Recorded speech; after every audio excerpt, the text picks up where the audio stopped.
going to be here long. We're not going to be here all night. We just want to come on and share a few things, and then we're going to get out of the way. Can't catch it tonight. We hope you can catch a replay. All right, we're excited to talk about it. I'm excited to listen about it. I'm just gonna chime in every once in a while. I'm so excited. My husband tonight is going to be sharing with us on forgiveness in marriage and how we can use the forgiveness to rekindle sexual chemistry. Because we know that when things happen and we're frustrated with each other, the sexual chemistry takes a hit as well. As well. All right. So I am going to turn this over to Dr. Taylor. So Dr. Taylor can go ahead and get us going so we can get this in and get out. All right. I think it's over now. Everybody heard all of that. Oh yeah, let us know if you can hear us. If you're on, let us know if you can hear us. That is important. Yeah. All right. Rekindling sexual chemistry. That's our ministry is pretty much all about is getting us back to the place where the husband and the wife can connect. Let me say it again: the husband and the wife can connect. And so we know there are a lot of variables. There are a lot of things, life, work, business, just the overall things that kind of come in and kind of stretch that part of you emotionally that can disturb the sexual intimacy in the bedroom.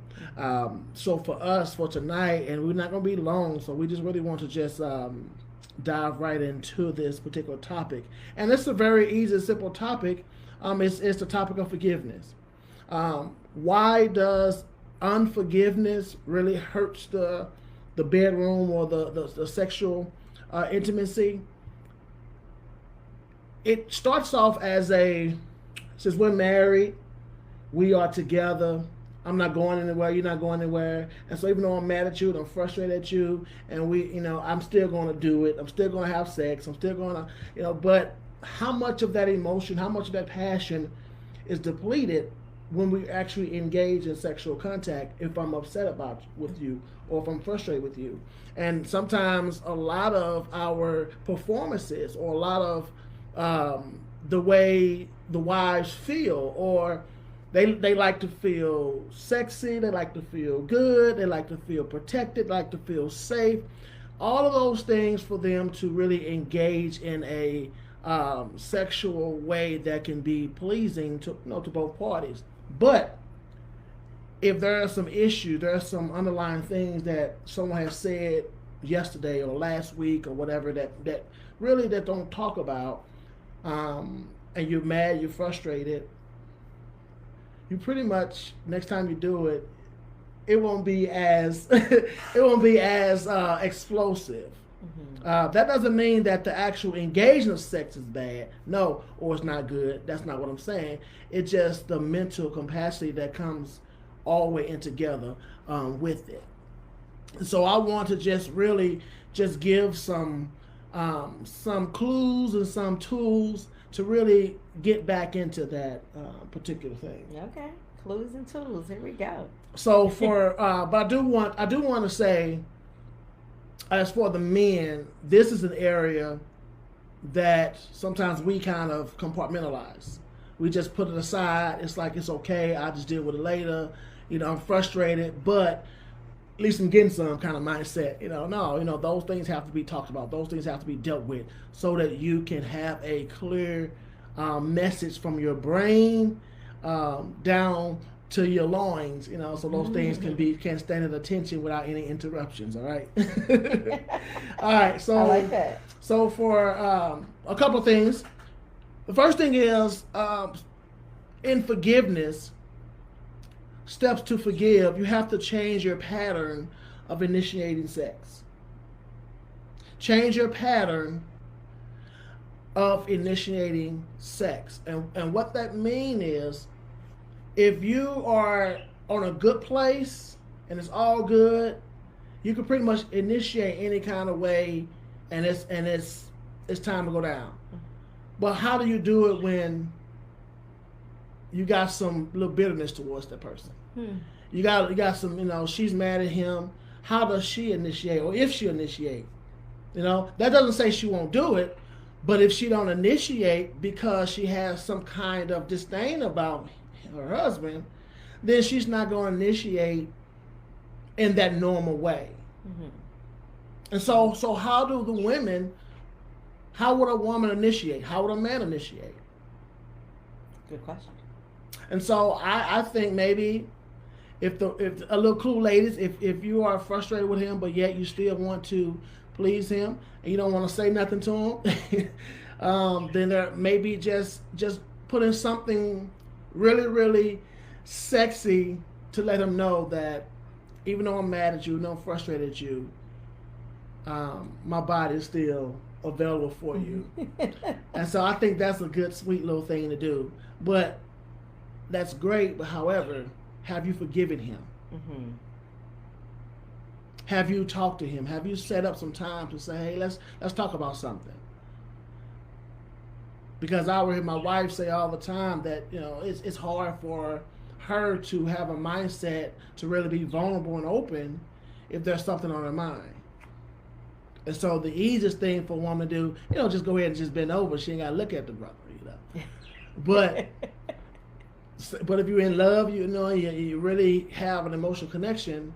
That's, you want to look into each other's eyes. You want to gauge into that depthness that connects through intimacy. Yeah. All right. So changing your pattern of initiating sex. Then the second thing is to flirt. Flirt.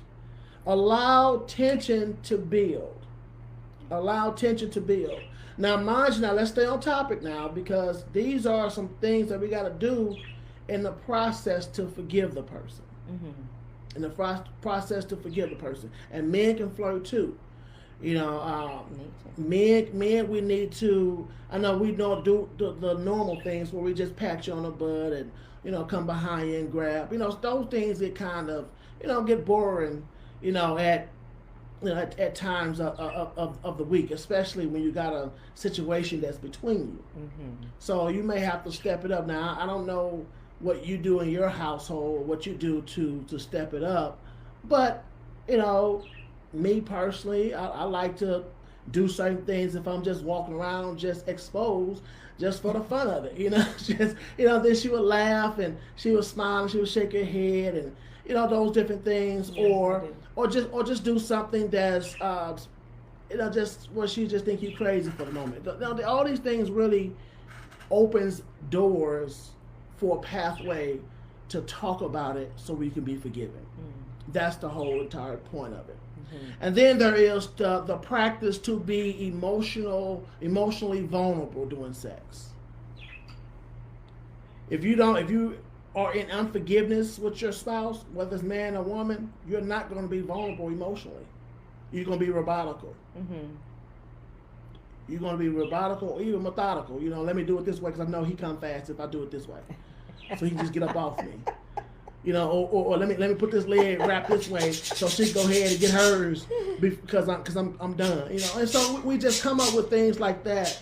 Client in agreement. The lovebirds over there are in agreement. That's what happens. So in order for us to be emotionally vulnerable, we have to have some kind of rapport to forgive, to bring some forgiveness in those different situations. And you can just sit back and and talk about these things and not just let it fester over time. Then you won't be able to allow the opportunity with time to cause a disconnect over time. All right. The next thing is make sure that you guys are separating intimacy from routine.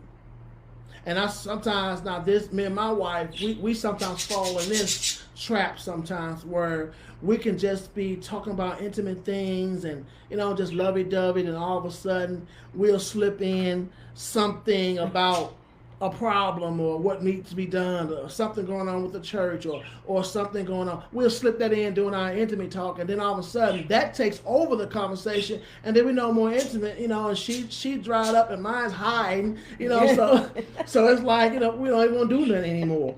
So be careful with that trap. You got to separate the intimacy from routine. Mm-hmm. You can pick times and days to where you want to talk about problems, kids, work, or somebody getting on your nerves, whatever it is. But if you have an intimate conversation with your spouse, or you have an intimate conversation in a way that creates a fantasy zone for each other to you guys to come in and enjoy, then please separate those things.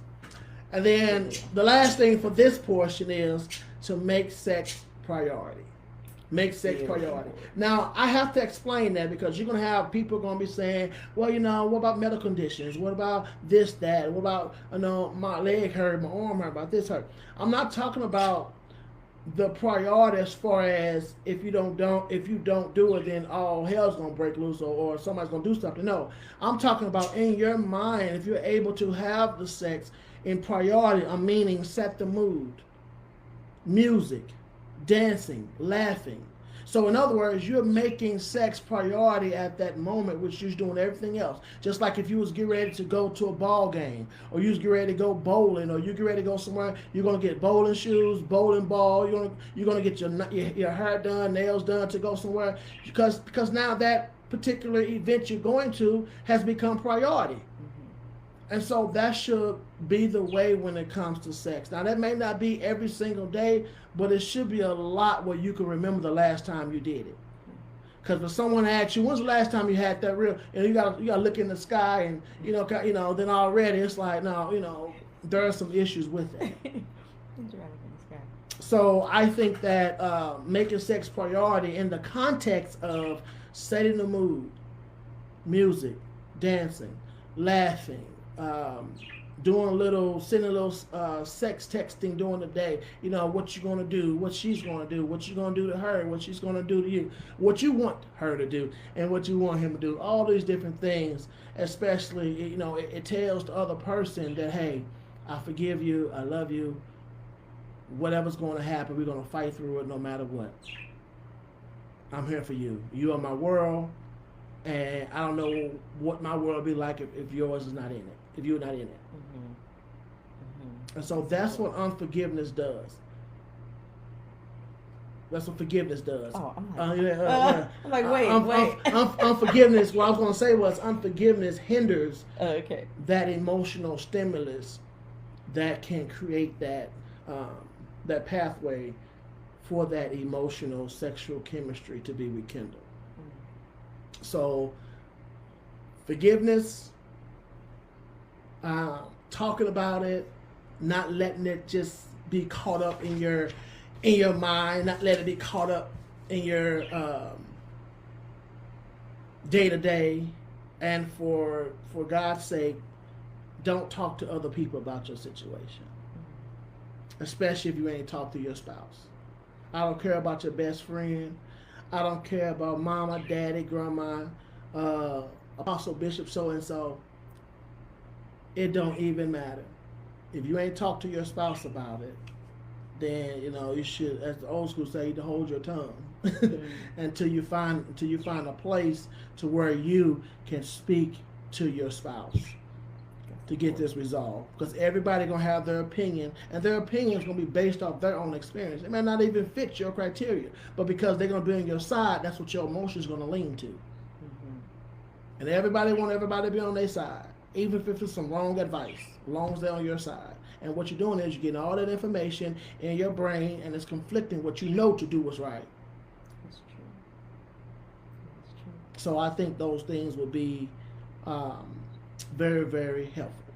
Yeah. So what do you think? I think that when we're talking about forgiveness, we have to make sure that we're not just doing lip service. I'm just not saying that I forgive you, but that I'm actually walking out forgiveness, not holding on to grudges, and not holding you captive or the actions captive, and keeping you in a prison and keeping things tight around us. That if I say that I have forgiven, that I've done the necessary steps to forgive and to relinquish and to let go so that we can continue on and having harmony in our marriage. Absolutely, and I think that's that's the top. That's the key, in my opinion. All right, so here's the tips to remember with forgiving your spouse. These are the steps to go into, because first I work backwards on purpose. Mm-hmm. So this I'm talking about now. I'm ending now with this is how to go forward with this forgiveness. Okay, number one, you have to be open. You have to make a conscious decision to forgive and be receptive to it. Yeah. So if a person's forgiving you, the person that's being forgiven is looking for you to be receptive of that forgiveness. And so that means that means you shouldn't have to hold on to some more anger and hurt just because you just want that person to hurt too. I don't like that saying, hurt people, but it's true, because you can be hurt and you're trying to hurt the person that's not even hurt. And so now you create this world of hurt in your household. So be receptive to the one that's asking you for forgiveness. So just be open. And then the second one is don't hold grudges. Avoid throwing mistakes back in your spouse's face. Using that as ammunition in arguments. That is that's a pet peeve of mine. Especially if it's like you tell your best friend something, then all of a sudden they're using that same information against you when it benefits them. It's even worse in marriage. If you've forgiven me of what happened, don't throw it back in my face, because I'm vulnerable to you now. I'm like an open sore, and anything can get in and cause an infection. And so when a person is wounded through unforgiveness, it's like a wound just waiting to be healed. But you don't want to throw the past in there. Those are the things that infect it. All right. Third thing is to be patient. Just be patient. Just accept that you might never know the reason for hurtful behavior, but just be patient with yourself. Mm-hmm. Don't rush it. Don't force it. Just let it go. And for the person who is receiving the forgiveness, don't let things to distract yourself. Stay off the reality shows, stay off the Facebooks and all this other junk, all these gurus who are relationship experts. So they don't know what's going on in your household. Talk to the one who do, and you can do that. And for the person who's been hurt, practice empathy. Practice empathy. Try to understand the circumstances that may have led to the other person's behavior, because you don't know what was going on at that moment when that happened. That's true. And so both parties are juggling the unknown. And so that's why we have to talk about it. That's true. Two more. Don't seek revenge. Don't seek revenge. Trying to get even will only extend the pain and probably won't make you feel better either way, especially from a sexual perspective. And we're talking about sexual rekindling in the marriage. Because if you're going to use sex as a weapon, eventually the most powerful weapons run out of bullets. So let you chew on them for a second. That's good. The last thing is, remember, forgiveness doesn't mean you condone it. That's right. It doesn't mean you condone what they did. Forgiveness doesn't mean you're saying that the offense was okay. You're not saying that. What you're saying is, I love you. I honor your decision to ask for forgiveness. I see that you're wrong. You accept the responsibility and you've been accountable for what it was. I know you didn't mean it. I know that this is an opportunity for us to connect in ways or get back to where we were emotionally connected. So I'm not going to hinder us anymore. I accept your forgiveness. I'm receptive to it because I'm human as well. I'm sure I'm going to do something down the line. And you don't want that person to bring that up later on. It's almost like you're leapfrogging in forgiveness and unforgiveness.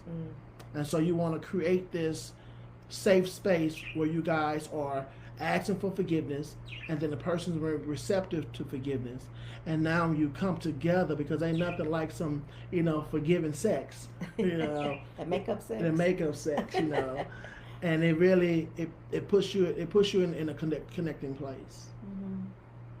And then I think you can be satisfied very, very well on both ends, and those emotional deployments of anger, frustration won't have the power to take the lead in your sexual contact with one another.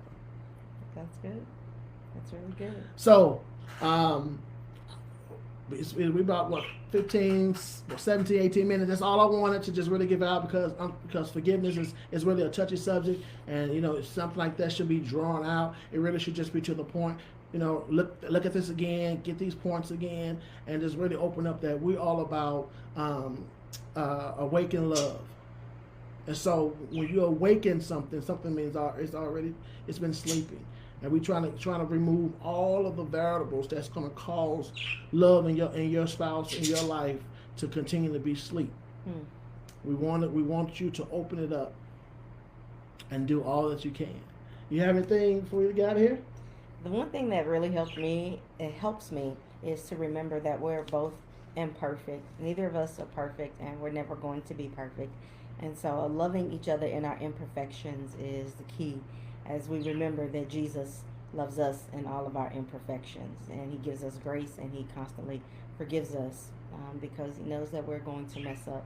So if we can cut off the unrealistic expectations and realize that there's going to be issues that cause